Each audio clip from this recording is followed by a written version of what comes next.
গণপ্রজাতন্ত্রী বাংলাদেশ সরকারতান্ত্রিক অনুমোদিত। এত দ্বারা জানানো যাইতেছে যে ক্লাস 5 থেকে এসএসসি পাশে সরকারি চাকরির নিয়োগ বিজ্ঞপ্তি প্রকাশ হয়েছে।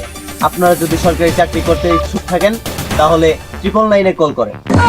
আর দেব না লেকচার, তাড়াতাড়ি চলে আসুন আমাদের এই লেকের পার। স্যার একটা নিয়োগ দিছেন, চাকরি নিতে আসলাম। আচ্ছা বাবা, তুমি কি পাস?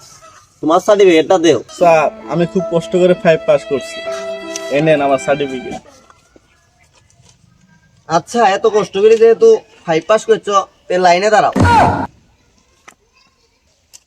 তো তুমি কি পাস? স্যার আমি খুব কষ্ট করে 8 পাস করছি।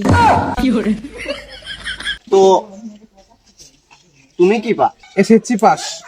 বাবা তুমি তো নোবেল জয়, ডাক্তার এটা পাইছে, তোমার তো 10-12টা দেওয়া উচিত। এই বসো বসো বসো।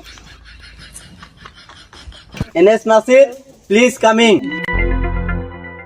বাবা তুমি যখন খুব কষ্ট করে 5 পাসটা করছো, আমিও দেখলাম তুমি খুব গরিব মানুষ, তোমাকে একটা চাকরি দিয়াই নাকি, তাই আমি চিন্তা ভাবনা করে দেখলাম তুমি খুব কষ্ট করে 5 পাস করছো, তাই এলানি কষ্ট করি হুডাবে লাফেলে।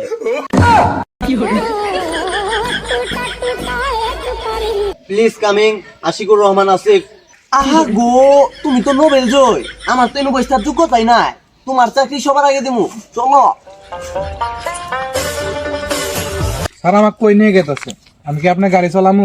আরে আসো তুমি, তুমি তো নোবেল জয়, তোমাকে তো আমার একটা ভালো চাকরি দেয়া লাগে। চাবিটা তো। আহা গো, কি সর্বনাশটাই করছে, তুমি তো গাড়ি ঢেক্কা দিবে। আহা আমি পারি না আর পারি না, আমি কেন মরি না।